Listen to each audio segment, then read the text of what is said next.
Une aile de château, une porte et une église, tel est l'ensemble qui donne son visage à Seiche encore aujourd'hui. Car si l'origine du village remonte à avant l'ère romaine, s'il a vécu une riche histoire, il n'en reste que bien peu de traces visibles. Seiche ne compte que 1000 habitants, 1400 avant la crise du phylloxéra dans les vignes, quelques années avant le début de la Première Guerre mondiale. Mais on y trouve un hippodrome, un aérodrome, des célébrités nationales et des sportifs de haut niveau. Le château date du XVIIe siècle et marque le début d'une période faste pour le village. Jean de Monnier est baron de Seiche et conseiller au Parlement de Bordeaux. Les deux charges vont se transmettre de père en fils jusqu'à ce que la seule descendante épouse un Pontac. La veuve de Jean de Monnier finance la construction d'une église digne du château, celle du Moyen-Âge n'ayant pas survécu aux guerres de religion. Le lieu de culte qui l'avait remplacé est décrit par l'archiprêtre en 1632. C'est la vieille maison de quelques particuliers qui marque plutôt une maison ruinée et inhabitable qu'une église.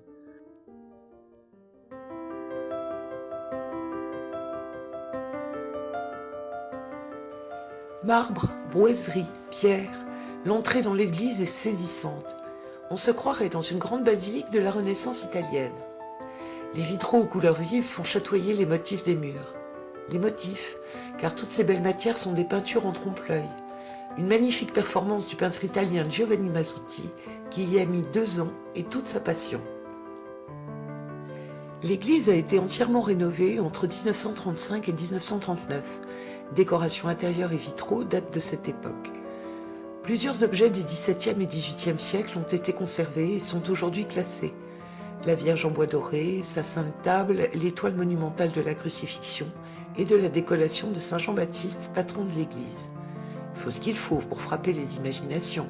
La tête coupée du pauvre saint semble avoir inspiré les artistes. L'autel de marbre blanc est de 1896.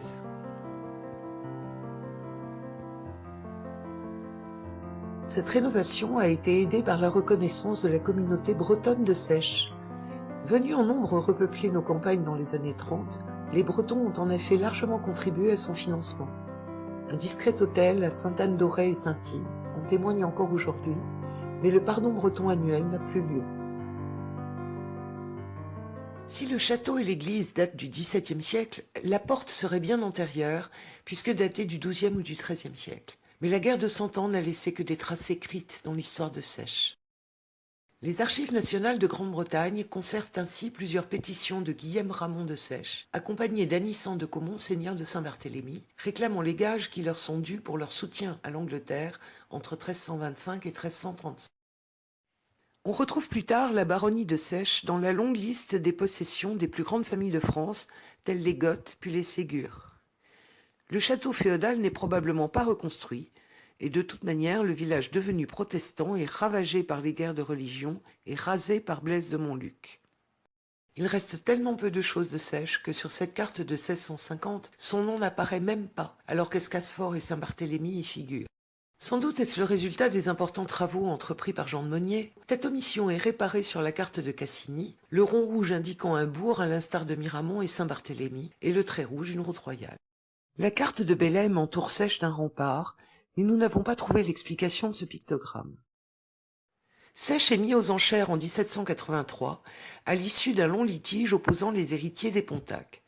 L'arrêt de la Cour du Parlement autorise la vente au plus offrant, à partir de 300 000 livres, de la terre de Seiche, les fonds en dépendance, cens, rentes, droits seigneuriaux ou autres. 6 ans avant la Révolution, c'est la fin de la baronnie de Seiche.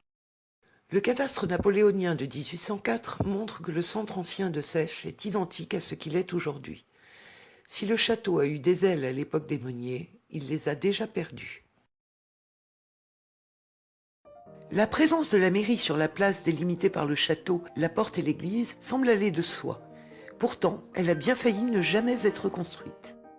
Lorsque le conseil municipal décide en 1864 de racheter au charron Joseph Connor ses bâtiments pour en faire l'hôtel de ville, avec son accord initial, il a la surprise de voir revenir cette lettre, reçue par l'empereur Napoléon III.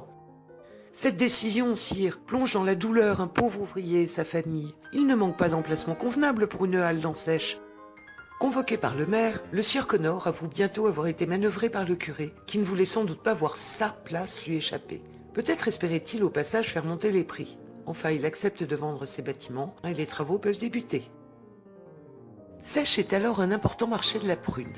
Tous les paysans ont quelques pruniers au bord de leurs champs et apportent leurs récoltes au marché. La fresque de la plasticienne marmandaise Michaëlle Delamé, réalisée en 2006, met en valeur la prune locale et s'intègre parfaitement à la halle. Les postes et télégraphes, tout d'abord voisines de la mairie, déménagent dans le quartier dit de la gendarmerie. La poste a fermé à la rentrée, remplacée par un relais postal au bureau de tabac.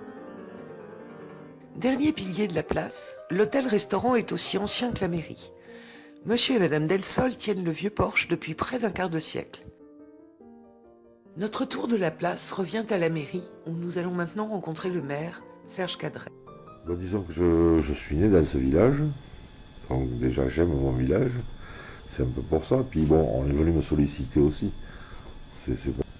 C'est un village dynamique, je dirais. Bon, ce qui nous avantage, c'est l'axe routier.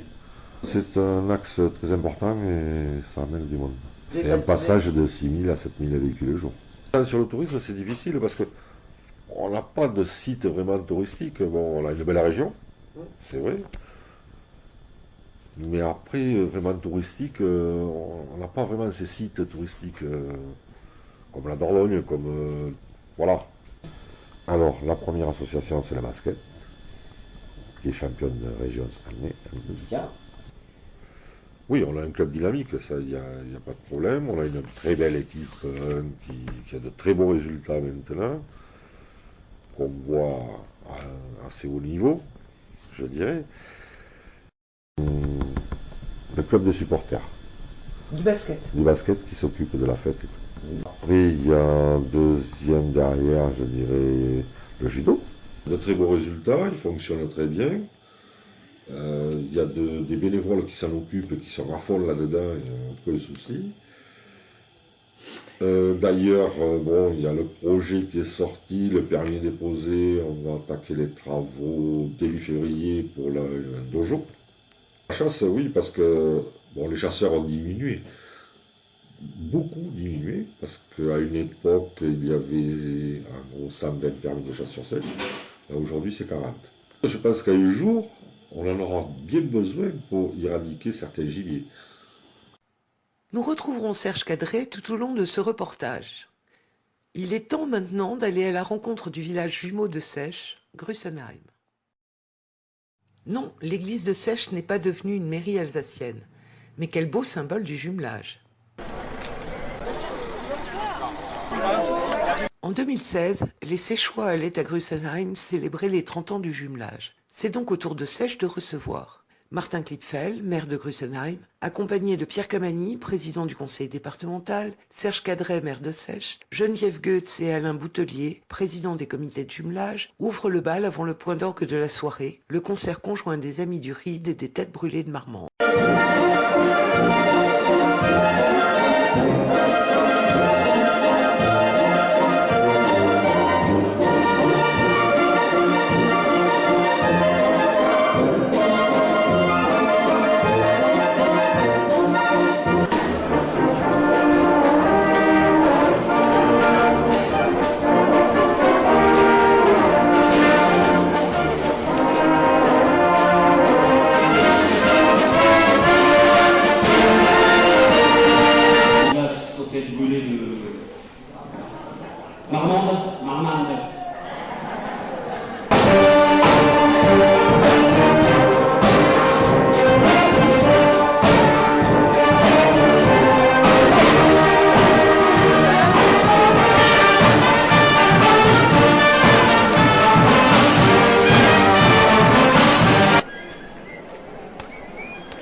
Pourquoi tant de villages lot-et-garonnais sont-ils jumelés avec des villages alsaciens?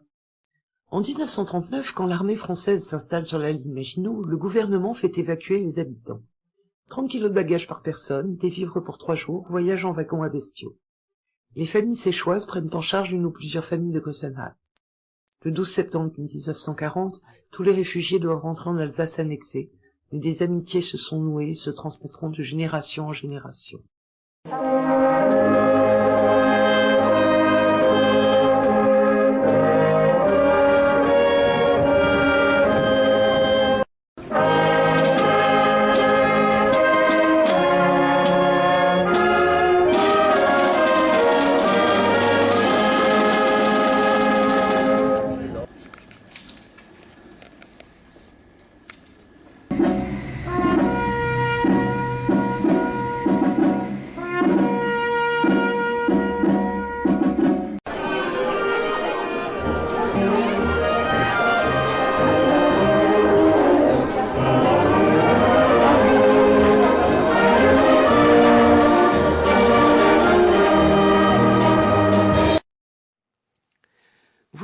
être aperçue au concert des Amis du Ride. Claire Jazz, comédienne, auteure et metteur en scène, nous ouvre les portes de sa maison aux Vennes. Parce que moi je suis belge et donc chez nous on a un petit peu une tradition, c'est on va voir les voisins, on va se présenter. Et donc en arrivant, je vais aller me présenter à nos voisins ici en face, à les voisins d'en bas, les voisins de l'autre côté, en disant voilà, nous sommes les nouveaux propriétaires. Et l'accueil a été vraiment sympa. Et cette partie-là, alors ils ont monté l'échafaudage, pierre par pierre, enfin bon, c'était fabuleux. Donc déjà ça c'est super. Et donc maintenant il faut retaper tout ça, parce que je veux en faire une résidence artistique. D'accord, oui. Mais c'est vrai qu'à la base, quand même, comme je fais beaucoup de théâtre et des comédies, etc., et que j'écris beaucoup par rapport à ça, c'est vrai qu'avoir une résidence artistique de comédiens qui prépare... Chut, hé, les gars, maman est en interview. J'adore recevoir, et puis il me semble que mon plan de travail est un petit peu conçu pour ça. On dirait, oui. Cette maison est un petit peu conçue pour faire la fête, pour accueillir les gens, et croyez-moi, on s'en prive pas. Et de toute façon, je vais vous dire un truc, depuis que j'ai quitté Paris, bon, même si j'y remonte 15 jours dans le mois, mais j'ai tous les potes qui descendent. C'est ça. Alors Jean-Pierre, voilà, Jean-Pierre qui est... comment commencer par le début, c'est très compliqué, parce que Jean-Pierre est un homme à tout faire. Jean-Pierre est également comédien, architecte, enfin il a tellement fait tellement de choses. et donc voilà, il aime l'espace, il aime voilà, donc on a tout cassé pour faire un esprit loft et c'est fabuleux quoi. J'ai fait les Beaux-Arts à Liège, à l'Académie Royale des Beaux-Arts de Liège, je suis sorti de là avec la grande distinction, incroyable.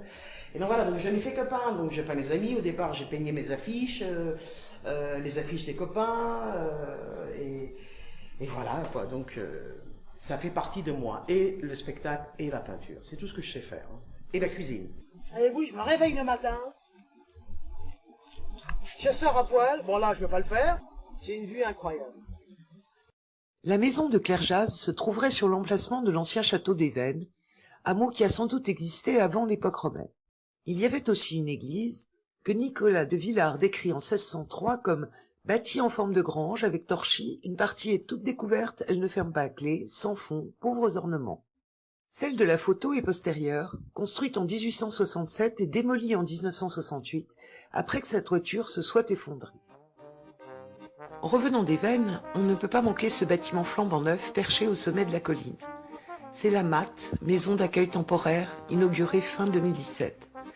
Elle reçoit les personnes âgées pour de courts séjours, soulageant ainsi les aidants et offrant une coupure bienvenue dans la vie de nos anciens. Des aînés qui se retrouvent le mardi pour leur loto bimestriel suivi d'un goûter. Plus de 100 membres au Porche d'antan, qui a fêté ses 40 ans en 2013, et un bureau motivé autour de sa présidente Jacqueline Ney.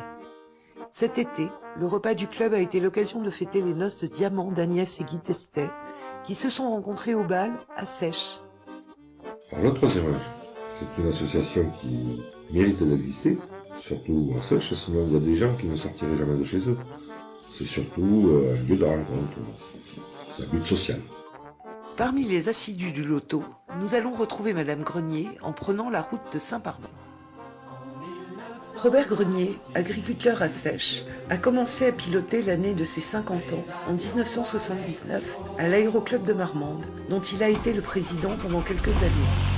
L'arrivée d'un Jodel Devin en kit a été le point de départ d'une grande passion, la construction de son propre avion. Et c'est-à-dire, on avait eu cet avion avec pas un kit. Il y avait le fuselage, les ailes, fini quand même, mais enfin comme voilà. Et il a fallu après l'entoiler et tout, quoi, et mettre un moteur. Alors quand j'ai vu comment c'était fait, j'ai dit, mais c'est vraiment de la colle, du bois, et puis... Alors c'est là que c'est parti, m'est venue l'idée de dire peut-être, et puis après, petit à petit, c'est parti. L'avion terminé, il lui faut un hangar et une piste. Pour le hangar, un ami propose ses serres démontées en échange d'un baptême de l'air.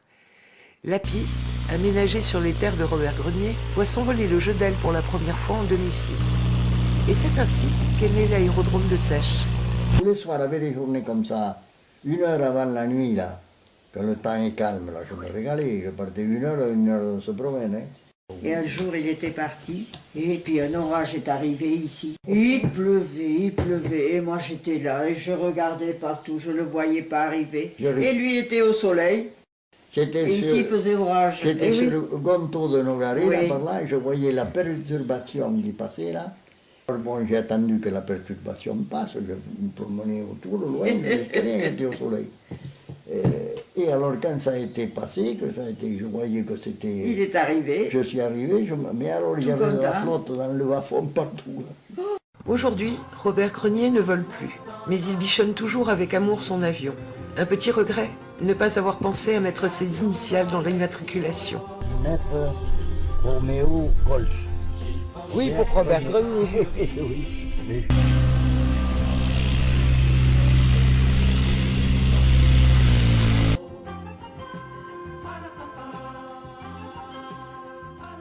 En poursuivant notre ascension, nous arrivons à Saint-Pardon.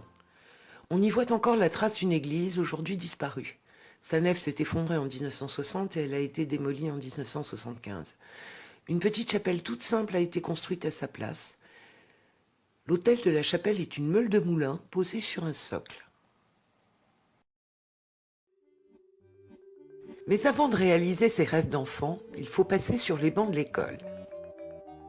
En 1915, la revue de la Jeunesse consacre un article à l'éducation à Sèche. Sèche n'était au XVIIe et au XVIIIe siècle qu'une assez pauvre bourgade, mais elle eut, dès la première heure, souci de l'instruction de ses enfants. Dès 1632, les archives abondent sur les contrats de régents, instituteurs rémunérés par plusieurs familles ou par la mairie. Ce sont surtout les enfants des paysans et des artisans qui profitent de cette école gratuite. Les registres paroissiaux prouvent que dans toutes les classes de la société, nombreux étaient ceux qui savaient non seulement lire, mais aussi écrire leur nom de façon correcte et dégagée. À la Révolution, le régent teinturier, présent depuis 1780, joue un rôle de premier plan. Il commence par se faire élire secrétaire en chef du directoire municipal et ira jusqu'à cumuler en 1807 les fonctions d'instituteur, scribe public, secrétaire de mairie, percepteur et receveur des droits. Aujourd'hui encore, l'école joue un rôle important dans le village. Elle a été rénovée récemment. La création de salles d'activité, dans un ancien garage et tout. Et la réunification de deux écoles, parce que c'était coupé en deux, il y avait deux cours avec une rue au milieu. On a supprimé la rue pour avoir une grande cour. Et plus pour la de sécurité des pour les enfants surtout. Quand ils ne jouent pas au basket, les jeunes séchois sportifs se retrouvent au judo. Nous sommes allés à leur rencontre lors de la remise des ceintures en fin d'année scolaire. Le club a débuté en 1987. Brigitte Ducrot en est présidente depuis 1991 et son fils Fabien, qui y a appris le judo, l'entraîneur bénévole. Si le club existe, c'est parce qu'il y a un monsieur, premier prof de Fabien, qui s'est battu pour avoir ce club. C'était Patrick Roubiol. Le judo club de Sèche a récemment remporté un grand succès. Un de ses jeunes, Luc Darros, a été sélectionné en équipe de France. C'était un élève normal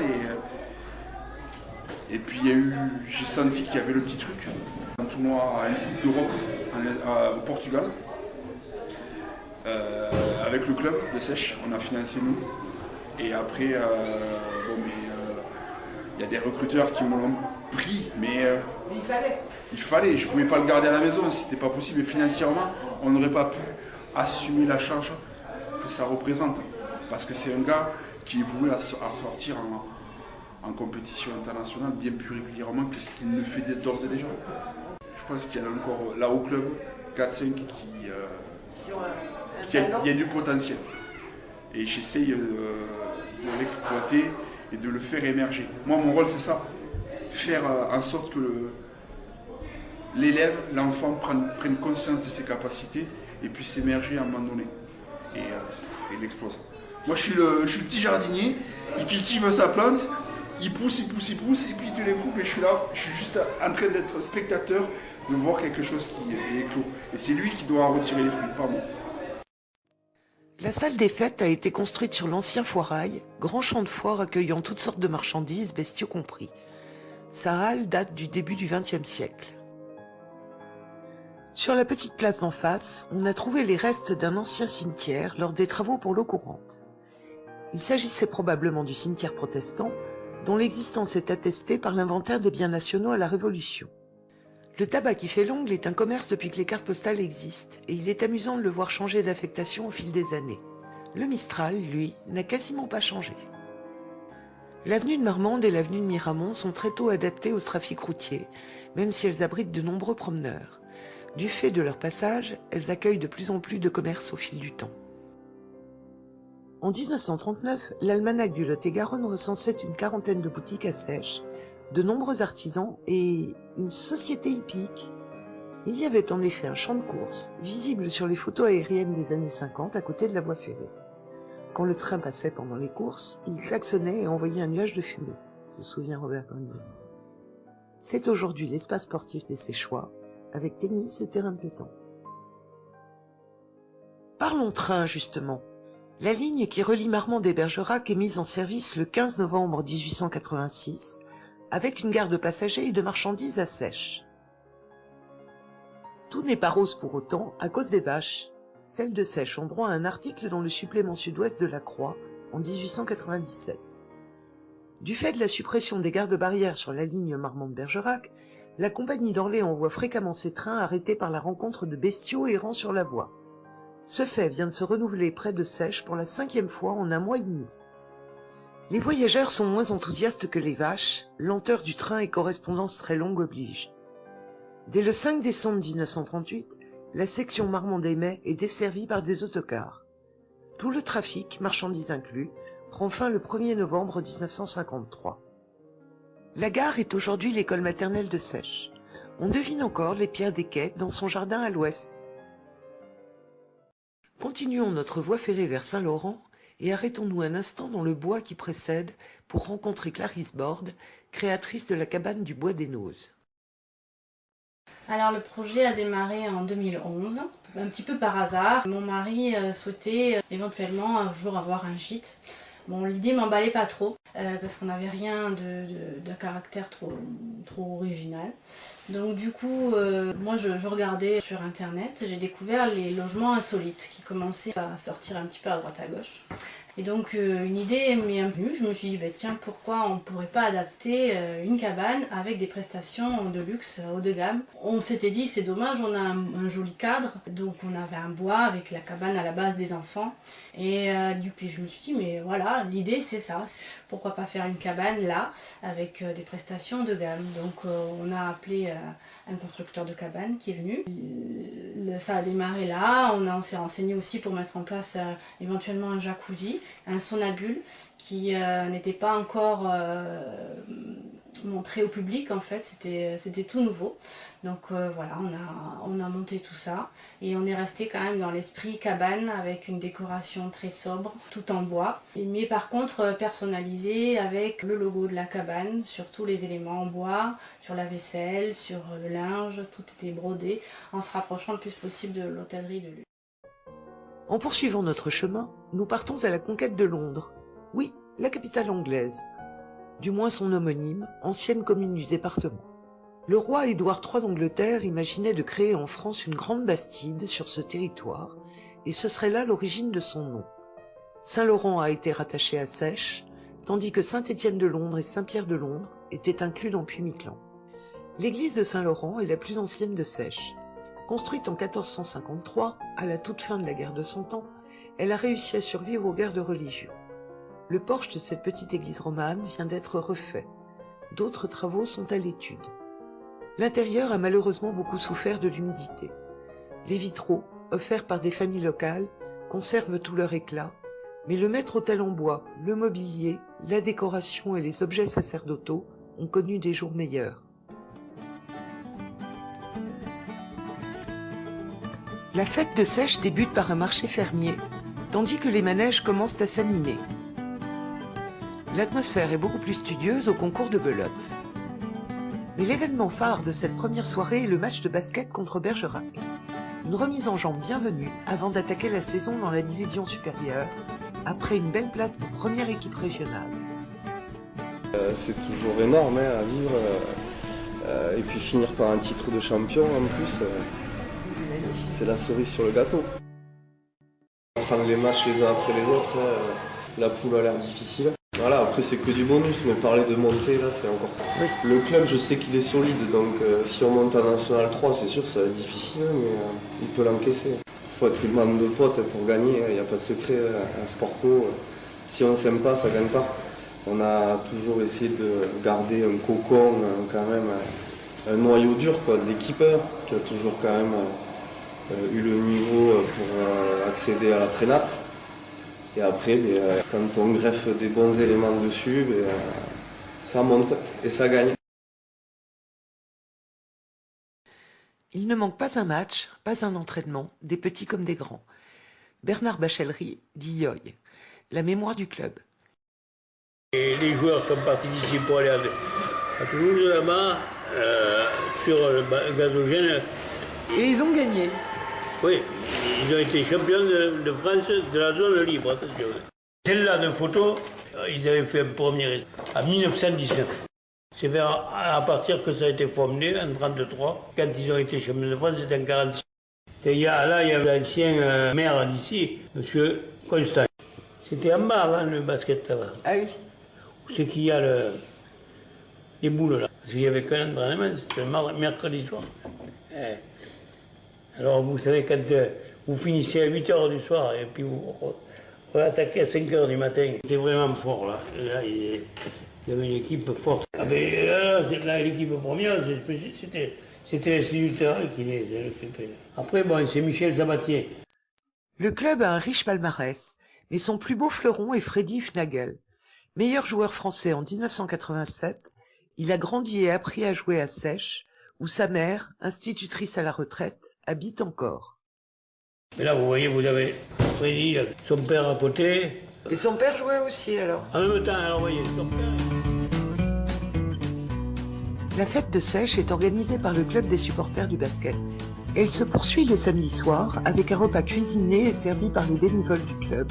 Des bénévoles sur le pied de guerre dès le petit matin pour la grande journée du dimanche, avec son vide-grenier et ses animations.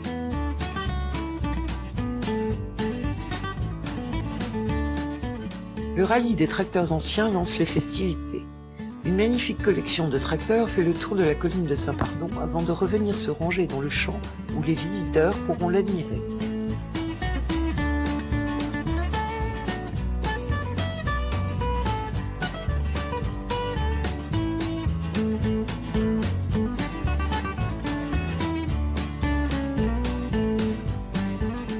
Une belle démonstration de labour à l'ancienne débute l'après-midi, tandis que les vieilles machineries agricoles attirent de nombreux curieux, de même que les démonstrations de battage du blé. Mais le moment attendu par tous est celui où les Séchois jeunes et moins jeunes vont tenter de retenir le tracteur. Qui gagnera, l'homme ou la machine? Les jeunes, les moins jeunes, tout le monde à sa place. On sent qu'il y a de la viande derrière, on sent bien qu'il y a de la viande.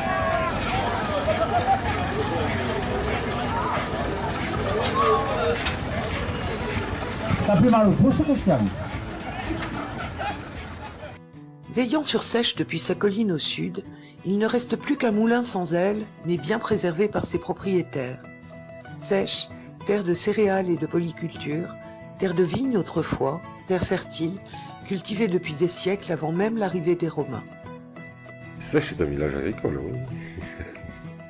Disons que bon, il y a beaucoup de propriétés qui ont disparu, puisque bon, là, ça a grossi. Là, il doit y avoir trentaine d'agriculteurs encore sur la commune. Alors c'est de l'agriculture diversifiée, hein, il y a un peu de tout. Hein. De l'élevage, pratiquement plus. Il y a encore quelques pruniculteurs. Donc après c'est tout de la céréale.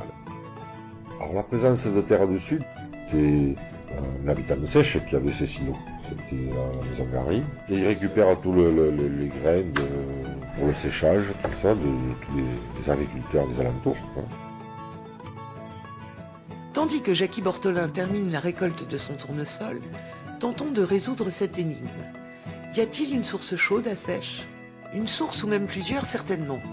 C'était souvent ce qui déterminait l'installation des peuples qui ont précédé les Romains. Chaude? Quelques témoignages oraux l'évoquent, eau tiède dans un puits, car au plus chaud dans une cuisine. Cette source chaude, selon la légende, aurait été miraculeuse.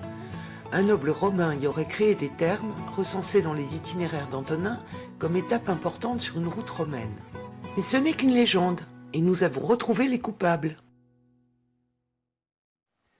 En 1878, ce dictionnaire encyclopédique consacre une courte entrée à Seiche.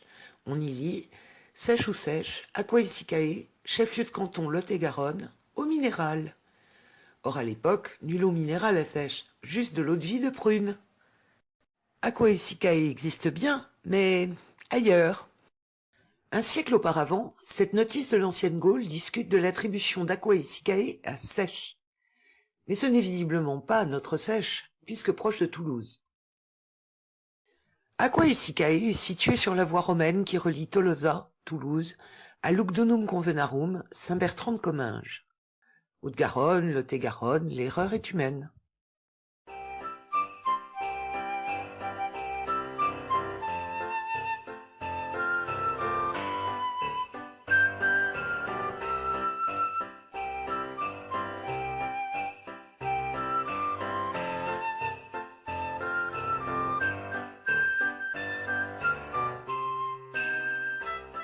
C'est sur l'arrivée du Père Noël que Télé Seiche termine son émission.